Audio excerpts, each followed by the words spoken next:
nyagasani Yezu n'abane namwe.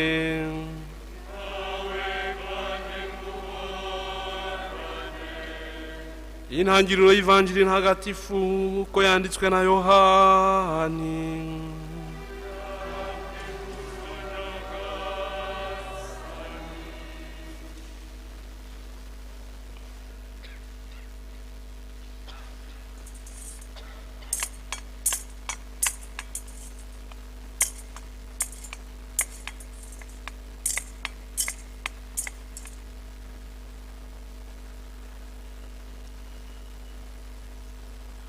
Mu ntangiriro jambo yariho, kandi jambo yabanaga n'Imana, kandi jambo akaba Imana. Ubwe mu ntangiriro yabanaga n'Imana, niwe ibintu byose bikesha kubaho, nta n'ikiremwa na kimwe cyabayeho bitamuturutseho. Yari asanzwe yifitemo ubugingo, kandi ubwo bugingo bukaba urumuri rw'abantu. Nuko urumuri rumurika mu mwijima, ariko umwijima wanga kurwakira. Jambo niwe ari urumuri nyakuri rumurikira umuntu wese uza kuri iyi si. Yari munsi, kandi isi yabayeho kubwe, ariko isi irarenga ntiyamumenya. Yaje mu bye, ariko abe ntibamwakira. Nyamara abamwakiriye bose yabahaye ububasha bwo guhinduka abana b'Imana, abona abemera izina rye. Ntibavutse kubw'amaraso cyangwa kubw'ubushake bw'umubiri cyangwa se ku bushake bw'umuntu, ahubwo bavutse kubw'Imana. Nuko jambo yigira umuntu maze abana natwe, kandi twibonera ikuzo rye, ikuzo umwana w'ikinege akomora kuri se, akaba asendereye ubuntu n'ukuri. Nimwishime munezerwe, nziza yadutashyemo, umukiza w'isi yatuvukiye. Aleluya, aleluya, aleluya, aleluya.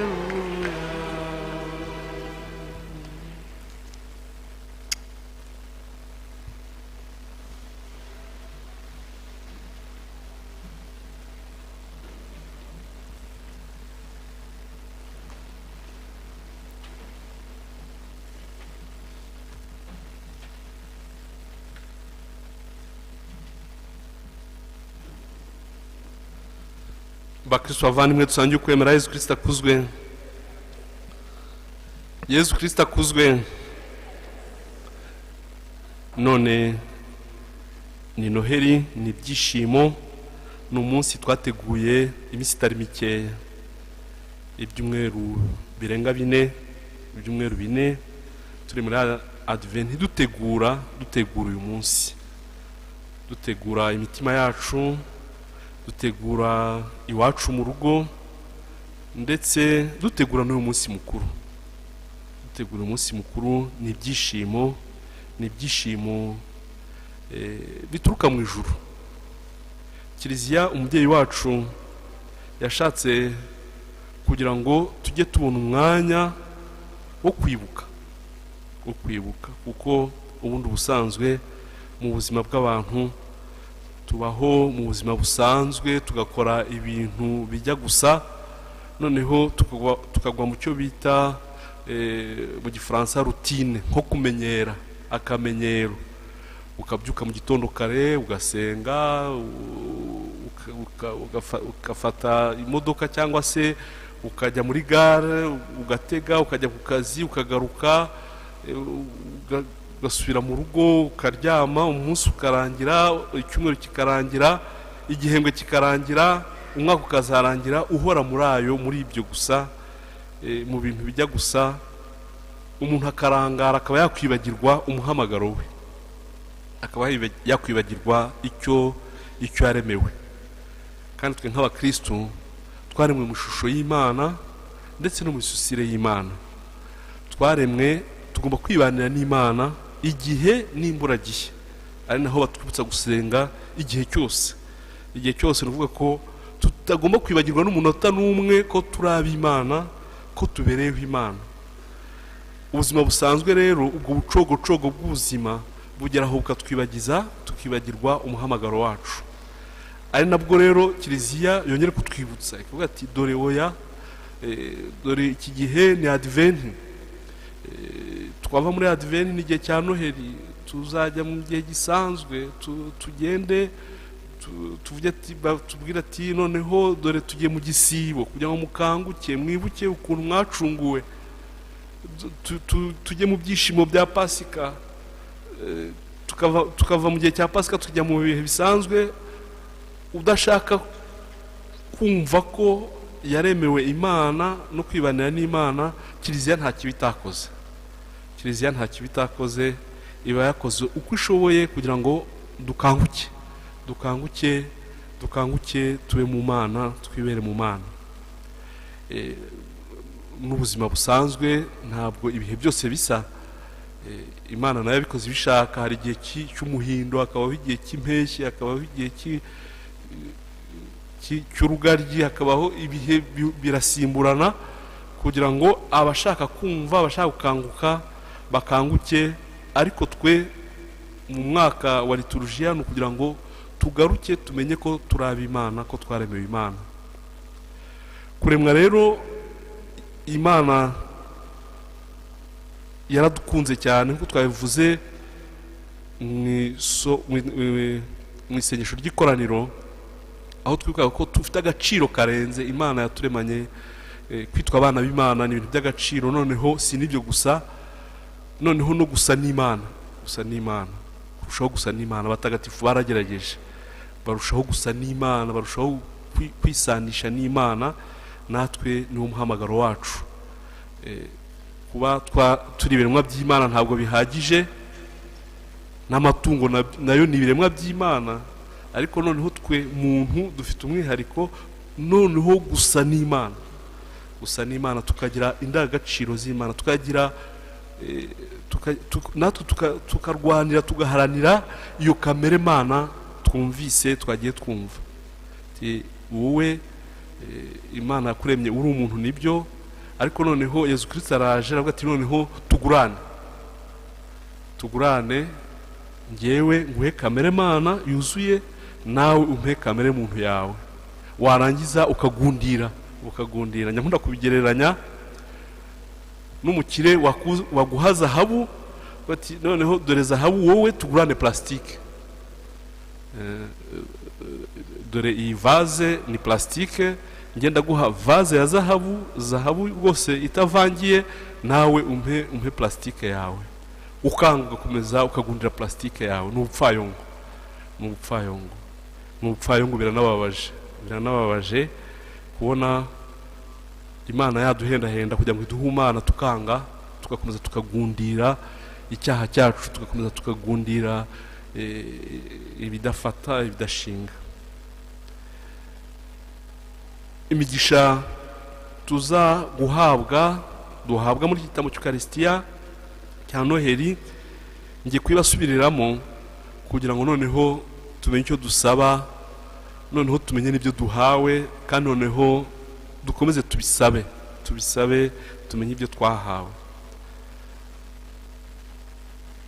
Umugisha ugira uti: Nyagasani Imana nyir'ubuntu budashira, we wamuruye umwijima ku isi yo hose, igihe umwana wa Yesu Kristo yigize umuntu, maze ivuka rye ry'agatangaza rigatera uyu munsi muhire, kugira ngo umucyo utamanzuye nabamurureho umwijima w'ubugizi bwa nabi, maze imitima yanyu ayisakazemo urumuri rw'imigenzo myiza. Uyu mugisha murumva ko hakubiyemo iyo nyigisho nababwiraga, ukuntu tugomba kwishima ko Imana yaturemanye urukundo rwinshi kandi ikaduha agaciro karenze. Noneho n'igihe umuntu acumuriye, Uhoraho akongera akamugirira impuhwe. Nyagasani Imana nyir'ubuntu budashira, agira ubuntu budashira, we wamuruye umwijima ku isi hose, umwijima w'icyaha. Nabyo Yohani Batista yaje kutwigisha no kutwumvisha igihe umwana wa Yezu Kristo yigize umuntu. Kubona Yezu Kristo yarigize umuntu, umwami w'ikuzo, yaricishije bugufi bigezaho, maze ivuka rye ry'agatangaza. Uyu munsi muhire kugira ngo utamanzure nabamurureho umwijima w'ubugizi bwa nabi, nabakize icyaha, nabakize ikibi cyose, nabakize bya bintu njya nkunda kubabwira, nanjye hari undi wabivugaga ati abakize abanzi n'abarozi, abakize ababi n'ikibi, maze imitima yanyu ayisakazemo urumuri rw'imigenzo myiza. Tugire imigenzo myiza, tube abana b'Imana koko. Umugisha urakomeza ugira uti, we washatse gutuma umumarayika gushyigikiza abashumba inkuru ihimbaje ivuka ry'uwo dukesha umukiro, nasendereze mu mitima yanyu ibyishimo bimukomokaho, maze abagire namwe intumwa zamamaza inkuru nziza ye. Ibyishimo bikomoka ku Mana. Ibyishimo byose ntabwo bikomoka ku Mana. Abantu hari igihe usanga bishakamo ibyishimo, ariko ibyo byishimo bidaturuka ku Mana. Ukabona abantu barakora uko bashoboye kugira ngo bishime, ariko ntibivemo. Buriya n'amakosa menshi baba bashaka kwishima, baba bashaka ibyishimo, ariko bikarangira bibabereye ikibi. Ibyo byose tubimenyera ku mbuto. Ibyo Yezu Kristo yavuze ati igiti cyiza cyera imbuto nziza nyine, n'igiti kibi kikera imbuto mbi.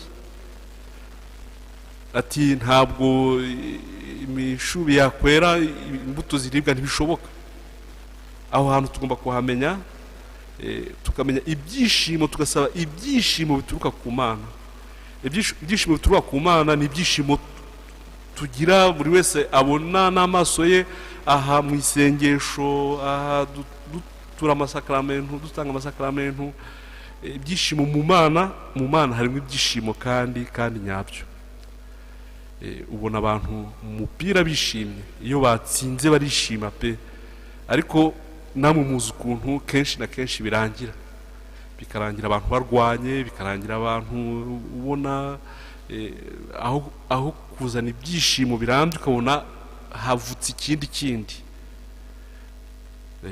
N'abantu bakoresha ibiyobyabwenge nta kindi baba bashaka kwishima, ariko ukabona noneho umuntu ahubwo aho kwishima ahubwo byabaye umwanda, byabaye umwaku.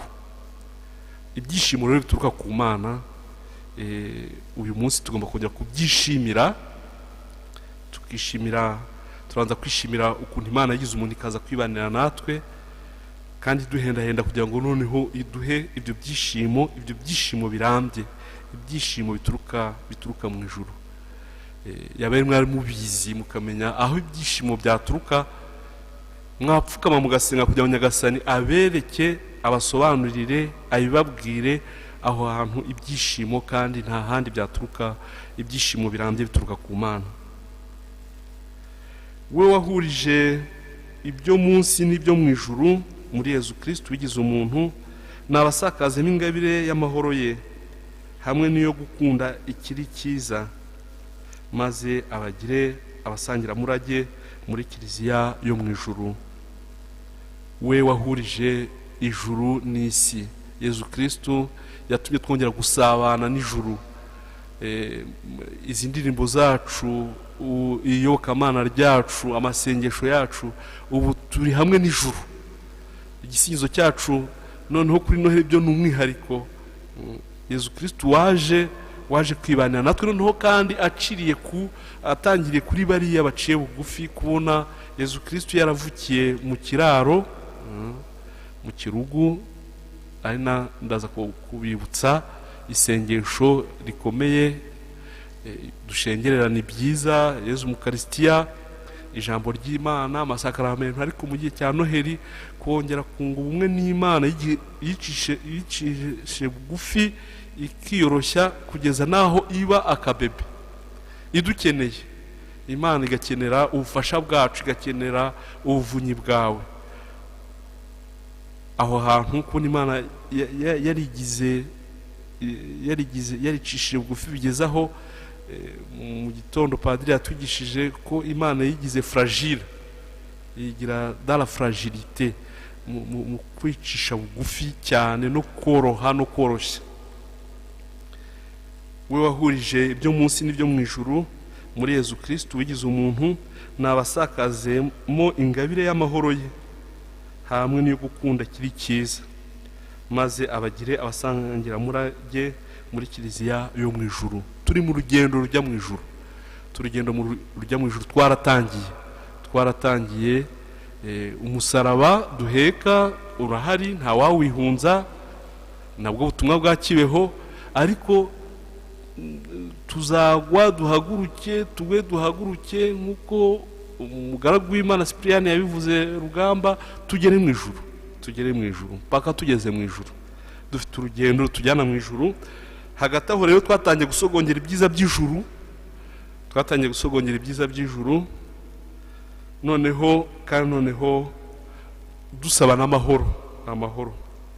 Amahoro ni ikimenyetso, ni ingabire y'Imana. Amahoro ni ingabire y'Imana. Imana itanga amahoro. Noheli ni umunsi Yezu Kristo aje kuduha amahoro. Dusaba amahoro, twisabira amahoro mu gihugu cyacu, dusaba amahoro muri kiliziya ndetse n'iwacu, dusaba amahoro iwacu mu rugo. Noheli ni umunsi wo gusaba imbabazi, wo kuzitanga, ni umunsi wo gusabana n'abacu, tubifuriza ibyiza tuzabasabira. Twatangiye kubasabira, ariko cyane by'umwihariko ku munsi w'umubyeyi Bikira Mariya, umunsi twita ubunani, nibwo dusabira abacu ibyiza, tukabifuriza ibyiza, tukabifuriza amahoro, tukabifuriza kugira ngo Nyagasani abasakazemo ingabire y'amahoro ye hamwe n'iyo gukunda ikiri cyiza, maze abagire abasangira murage muri kiliziya ye yo mu ijuru. Twe twaratangiye, tubyishimire, twishime ko twatangiye, ko turi mu rugendo, kandi ko twahisemo neza, ko Nyagasani ari ku ruhande rwacu. Mukomeze kugira Noheli y'ibyishimo, Nyagasani abayobore, Nyagasani abagirire neza.